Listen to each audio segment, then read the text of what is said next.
Hello, ഇതിപ്പോൾ നമ്മൾ ബാക്കിൽ കാണിച്ചിരിക്കുന്ന വീഡിയോ ഇല്ലേ, അതാണെങ്കിൽ ഒരു IPL സ്നാക്സ് ആണ് കേട്ടോ. ഞാൻ കൂടുതലായിട്ടൊന്നും പറയുന്നില്ല, നമ്മുടെ ഇന്നത്തെ വിശേഷങ്ങളിലേക്ക് ഒന്ന് പോയാലോ. അതായത് അടുത്ത വിശേഷമാണ്. അതായത് കണ്ണനാണെങ്കിൽ കരുണയും അവളുടെ മുത്തശ്ശിയും അവർ ഹോസ്പിറ്റലിൽ വെച്ച് കാണുന്നല്ലോ. അയാൾക്കാണെങ്കിൽ തല്ലാനുള്ള കലിയുണ്ട് താനും. മുത്തശ്ശിക്കറിയാം കണ്ണൻ നടക്കുമെന്ന്. അതുകൊണ്ട് തന്നെ കണ്ണൻ എഴുന്നേറ്റ് നിന്ന് അവളുടെ കരണക്കുറ്റി നോക്കി രണ്ടെണ്ണം പൊട്ടിക്കുമോ എന്ന് പോലും മുത്തശ്ശിക്ക് പേടിയുണ്ട് താനും. പക്ഷേ മുത്തശ്ശി തന്നെ പറയുന്നുണ്ട് അവൾ പ്രഗ്നൻ്റ് ആണ്, ഒന്നും ചെയ്യരുതെന്ന്. കണ്ണൻ ആ സമയത്ത് ശാപങ്ങൾ എടുത്തെറിയുന്നുമുണ്ട്. എന്നിട്ട് പറയുന്നുണ്ട്, ദേ എന്തായാലും എൻ്റെ അച്ഛൻ മരിച്ചു, അതുപോലെ തന്നെ എനിക്കിതുവരെ ചികിത്സയ്ക്ക് ഒരുപാട് പണമായി, ഇതെല്ലാം നിങ്ങളെ കൊണ്ട് തന്നെ ഞാൻ തിരികെ കോടതിയിൽ അടപ്പിക്കും, അങ്ങനെയുള്ള കാര്യങ്ങൾ ഞാൻ ചെയ്യും. പിന്നെ എൻ്റെ ലക്ഷ്മിക്കോ എൻ്റെ കുഞ്ഞിനോ ഒരാപത്തും വരില്ല. എന്തെങ്കിലും ഒരു ആപത്ത് വന്നാൽ ഉറപ്പായിട്ടും കാക്കിക്കാർ വന്നിട്ട് നിങ്ങളുടെ കൊച്ചുമോളെ പൊക്കിക്കൊണ്ടുപോകും. അതൊക്കെ കേട്ടിട്ട് രണ്ടെണ്ണത്തിന് നല്ല പേടിയാവുന്നുണ്ട് കേട്ടോ. അങ്ങനെ തന്നെ വേണം. അങ്ങനെ കണ്ണനാണെങ്കിൽ അവിടെ നിന്ന് പിന്നീട് പോകുന്നുണ്ടല്ലോ. അത് കഴിഞ്ഞിട്ട് ഈ നേരെ സ്റ്റേഷനിലേക്ക് അവർ വരികയാണ്. ജാമ്യം കിട്ടുന്നില്ല കേട്ടോ. വീണ്ടും കണ്ണിയും കാലും എല്ലാം കാണിച്ചിട്ട് വളരെ സങ്കടത്തിൽ ഖേദകരമായിട്ട് രണ്ടും കൂടെ ജാമ്യം വേണമെന്ന് പറഞ്ഞിട്ട് അപേക്ഷിക്കുന്നുണ്ട്. വക്കീലിനോടായി തന്നെ SI തട്ടിക്കയറുകയാണ്. നിങ്ങൾക്കൊന്നും നാണമില്ലേ? പ്രത്യേകിച്ച് ഇവളൊരു ക്രിമിനൽ സ്വഭാവക്കാരിയാണ്. ഇവൾ നേരത്തെ തന്നെ ഈ അഴിക്കുള്ളിൽ വരേണ്ടതായിരുന്നു. ഇവളും ഇവളുടെ അച്ഛനും മുത്തശ്ശിയും എല്ലാം കൊടും ക്രിമിനലാണ്. പ്രത്യേകിച്ച് ഇവളാണില്ല. ഇവൾ സ്വന്തം ചേച്ചിയാണ് അവൾ സ്റ്റെപ്പിൽ നിന്ന് തള്ളിയിട്ടത്. ചേച്ചിയെ തള്ളിയിട്ട് മാത്രമല്ല, ആ പെണ്ണ് പ്രഗ്നൻ്റ് ആയിരുന്നു. അങ്ങനെയുള്ള ഒരു പെൺകുട്ടിയോടാണ് ഒരു സ്ത്രീ ആയിട്ടിരിക്കുന്ന ഇവളാണെങ്കിൽ ഇത്രയും വലിയൊരു കൊടും ചതി ചെയ്തത്. അതുകൊണ്ട് ഇവൾ അകത്ത് കിടക്കണം, ഇവളെയും കൂടെ ഞാൻ പിടിച്ച് അകത്തിടും, അതുകൊണ്ട് മര്യാദയ്ക്ക് പൊക്കോ. അങ്ങനെ അച്ഛനെയും പിന്നെ അതുപോലെ തന്നെ അമ്മാവനെയും കാണാനുള്ള ഒരാഗ്രഹം ഉണ്ടായിരുന്നു. പക്ഷേ അവർക്കാണെങ്കിൽ സ്റ്റേഷനിൽ നിന്ന് ഒരു അനുവാദം കൊടുക്കുന്നുമുണ്ട്. ഒരുപാട് കാല് പിടിച്ചിട്ടാണ് കാണുന്നത്. ആ സമയത്ത് വാമനും പ്രതാപനും കൂടെ പൊട്ടിക്കരയാണ് കേട്ടോ. ശേഷം പറയുന്നുണ്ട്, മക്കളെ ഇവിടെ ഒന്ന് കരങ്ങിയിട്ടൊന്നും കാര്യമില്ല, കണ്ണൻ്റെ അടുക്കൽ പോകണം, എന്നിട്ട് കണ്ണൻ്റെ കാല് കെട്ടിപ്പിടിച്ച് പൊട്ടിക്കരയണം. ശേഷം പറയണം എന്നെ എങ്ങനെയെങ്കിലും ഇവിടെ നിന്ന് ഇറക്കാനായിട്ട്. കണ്ണൻ മൊഴി പറഞ്ഞാൽ പിന്നെ വേറെ പ്രശ്നമൊന്നുമില്ല. കണ്ണൻ ഈ കംപ്ലൈൻറ്റ് പിൻവലിച്ചാൽ സാരമില്ല.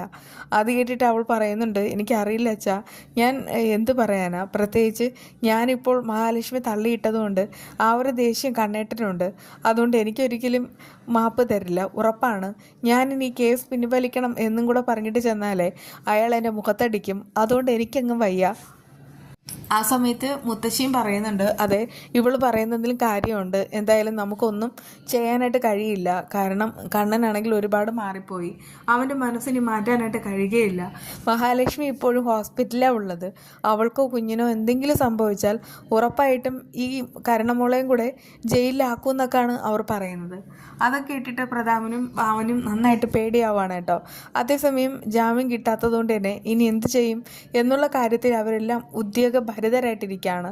നാളെയാണ് കോടതിയിൽ ഹാജരാക്കേണ്ടതും ഒരു ദിവസവും. അതിനിടയ്ക്ക് വക്കീലാണെങ്കിൽ അവരെങ്ങനെ മാറ്റി നിർത്താണ്. എന്നിട്ട് പറയുന്നുണ്ട്, എനിക്ക് അപ്പോഴേ അറിയാമായിരുന്നു ജാമ്യം കിട്ടില്ല എന്ന്. പിന്നെ ആ കണ്ണൻ സാറാണെങ്കിൽ അയാളും വക്കീലാണ്, അയാൾക്ക് എല്ലാ പോയിന്റുകളും അറിയാം. അതുകൊണ്ട് തന്നെ SIയോട് പറഞ്ഞിട്ട് എല്ലാ കാര്യങ്ങളും ചുമതലപ്പെടുത്തിയിട്ടുമുണ്ട്. അതുകൊണ്ട് നമുക്കായിട്ട് ഇപ്പോൾ ഒന്നും ചെയ്യാനായിട്ട് കഴിയില്ല. പ്രത്യേകിച്ച് ആ വാമദേവനില്ലേ, അയാൾ കൊട്ടേഷൻ കൊടുത്തു എന്നാണ് കുട്ടിയുടെ അച്ഛൻ പറയുന്നത്. പക്ഷേ അത് വായ്മൊഴിയാലാണ് പറയുന്നത്. അതുകൊണ്ട് തന്നെ തെളിവില്ലാത്ത സ്ഥിതിക്ക് വാമദേവന് രക്ഷപ്പെടാനുള്ള ചാൻസ് ഉണ്ട്. പക്ഷേ അത്രയും ചാൻസ് പോലും ഒരിക്കലും ആ പ്രതാപനുണ്ടായിരിക്കില്ല. കാരണം ആ അയാളാണ് ലോറി കയറ്റി കൊന്നത്. ആ ലോറി ഇപ്പോഴും ഉണ്ടെന്നൊക്കെയാണ് തോന്നണേ. അങ്ങനെയാണെങ്കിൽ അത് വലിയൊരു തെളിവാണ്. എന്ത് ചെയ്യും? അത് കേട്ടിട്ട് കരുണയ്ക്ക് പേടിയാവാണ്. എന്നിട്ട് പറയുന്നുണ്ട്, ഇനിയിപ്പോൾ നാളെ കോടതിയിൽ പോകണം, കോടതിയിൽ പോയി കഴിഞ്ഞാൽ എന്തായിരിക്കും നടക്കുക. അത് കേട്ട് അദ്ദേഹം പറയാണ്, കോടതിയിൽ പോയി കഴിഞ്ഞാൽ ഈ കൊലപാതക കേസിലെ പ്രതികളെയൊന്നും അങ്ങനെ ജാമ്യത്തിൽ പെട്ടെന്നൊന്നും വിട്ടയക്കില്ല. ഇതിപ്പോൾ ജാമ്യം പെട്ടെന്നൊക്കെ കിട്ടാനുള്ള പാടുണ്ട്. അത് മാത്രമാണോ, അവരുടെ കേസിന് വേണ്ടിയിട്ട് ആരാണ് അപ്പീർ ചെയ്യുന്നതെന്ന് നോക്കണം. അത് കേട്ട് അവൾക്ക് കൂടുതൽ പേടിയാവാണ്. കാരണം അങ്ങനെ ഒരു കേസിൽ കണ്ണനും ഉണ്ട്. അവരിൽ ആരെങ്കിലും ആയിരിക്കും അപ്പിയർ ചെയ്യുക. അതോർത്തിട്ട് അവൾ വല്ലാതെയാവുന്നു. എന്നിട്ട് ആ സമയത്ത് തന്നെ വക്കീൽ പറയുന്നുണ്ട്, പെറ്റീഷണർ അഡ്വക്കേറ്റ് ഇവിടെ ആയതുകൊണ്ട് തന്നെ നമുക്കിനി പ്രത്യേകിച്ച് ലോ പോയിന്റ് പറഞ്ഞു കൊടുക്കേണ്ട കാര്യമൊന്നുമില്ല. അയാൾക്ക് എല്ലാം അറിയാമായിരിക്കും. അതുകൊണ്ട് അയാൾ ആ ഒരു രീതിയിൽ തന്നെയായിരിക്കും കോടതിയിൽ ഹാജരാകാൻ പോകുന്നത്. എന്നാലും എന്നെക്കൊണ്ട് ചെയ്യാൻ കഴിയുന്നതൊക്കെ ഞാൻ ചെയ്യാം എന്നതിലുപരിയായിട്ട് എനിക്ക് കൂടുതലൊന്നും പറയാനായിട്ട് കഴിയുകയില്ല. അങ്ങനെ വക്കീലും അവരെ കൈവിടുകയാണ് കേട്ടോ. അതിനുശേഷം ഈ ഒരു കേസുമായി ബന്ധപ്പെട്ട കാര്യങ്ങളെല്ലാം ആനന്ദും ലേഖയും കൂടെ ചർച്ചയ്ക്ക് വയ്ക്കുകയാണ്. അതായത് വർഷങ്ങൾക്ക് ശേഷം കണ്ണൻ ഈ കേസ് ഏറ്റെടുത്തിട്ടുണ്ടെങ്കിൽ ഉറപ്പായിട്ടും ഇത് കണ്ണനാണെങ്കിൽ വിജയിക്കാൻ വേണ്ടി കളിക്കുന്ന കളിയാണ്. എന്തായാലും ഉറപ്പായിട്ടും പ്രതാപനും വാമദേവനും കടുത്ത ശിക്ഷ തന്നെ മേടിച്ചു കൊടുക്കുമെന്നൊക്കെ പറഞ്ഞിട്ടാണ് അവരിങ്ങനെ ചർച്ചയിലാവുന്നത് കേട്ടോ. ആ സമയത്ത് മുത്തശ്ശി കരയാണ്. മുത്തശ്ശി പറയുന്നുണ്ട്, എന്നാലും എൻ്റെ മോനെ ഇങ്ങനൊരു ഗതി വരുമെന്ന് കരുതിയതേ ഇല്ല.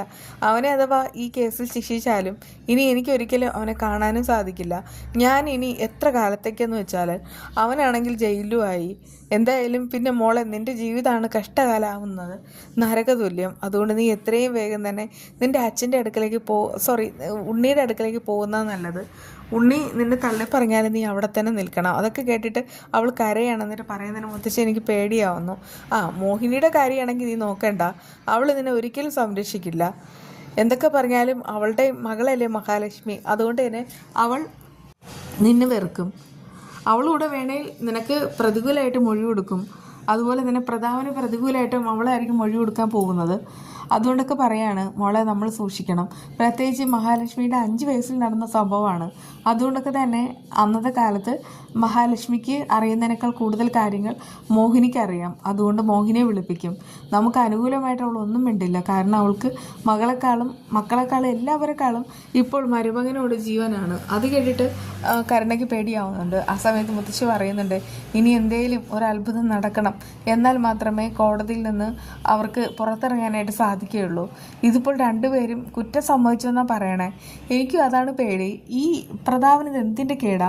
അവനെന്താ ഇത്രയ്ക്ക് ബുദ്ധി ഉറച്ചിട്ടില്ലേ? അവൻ എന്തിനായിരിക്കും അവൻ ഇത്ര പെട്ടെന്ന് കുറ്റം സമ്മതിച്ചെന്നൊക്കെ മുത്തശ്ശി ചോദിക്കുകയാണ്. അത് കേട്ട് കരുണ പൊട്ടിക്കരയുന്നുണ്ട്. മുത്തശ്ശി, ഇനി ഞാൻ എന്ത് ചെയ്യും? ഞാൻ പറഞ്ഞില്ലേ കുഞ്ഞിനെ കളയാമെന്ന്.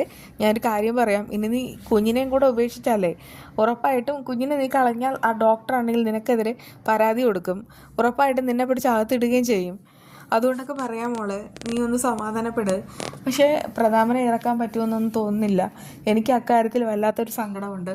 അത് കേട്ട് കരുണ അലറി കരയാണ് കേട്ടോ. അവൾക്കിനി അങ്ങോട്ട് കരച്ചിലിൻ്റെ നാളുകളാണ്. മഹാലക്ഷ്മി ഡെലിവറിക്കായിട്ട് കയറ്റിയിട്ടുമുണ്ട്. മഹാലക്ഷ്മിക്ക് വേണ്ടി പ്രാർത്ഥിക്കാനായിട്ട് മുത്തശ്ശിയുണ്ട്.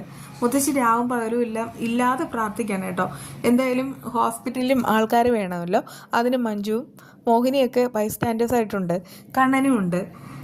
എന്തായാലും പിന്നെ നാളെയാണ് കേസ് വെച്ചിരിക്കുന്നത്. കണ്ണൻ തന്നെയായിരിക്കും വാദിക്കാനായിട്ട് പോകുന്നത്. അങ്ങനെയാണെങ്കിൽ കണ്ണൻ എല്ലാ കാര്യങ്ങളും വിളിച്ചു പോകുന്നതോടൊപ്പം തന്നെ കോടതി പറയും മഹാലക്ഷ്മി ഹാജരാക്കാൻ. ഈ ഒരു അവസ്ഥയിൽ ലക്ഷ്മിക്ക് ഹാജരാവാൻ കഴിയില്ലെങ്കിലും വീഡിയോ കോളിലൂടെ എന്തെങ്കിലും ചെയ്യുമായിരിക്കും. അങ്ങനെയൊക്കെ തന്നെയാണ് തോന്നണേ. അല്ലെങ്കിൽ പിന്നെ മജിസ്ട്രേറ്റ് നേരിട്ട് പോയിട്ട് മൊഴി രേഖപ്പെടുത്തുമായിരിക്കും. എന്തായാലും ഇനി വരാൻ പോകുന്ന ത്രില്ലിംഗ് ആയിട്ടുള്ള വിശേഷങ്ങളാണ് കേട്ടോ. ഈ IPL സ്നാക്സ് എല്ലാവർക്കും ഇഷ്ടമായെന്ന് കരുതുന്നു. വീണ്ടും കാണാം.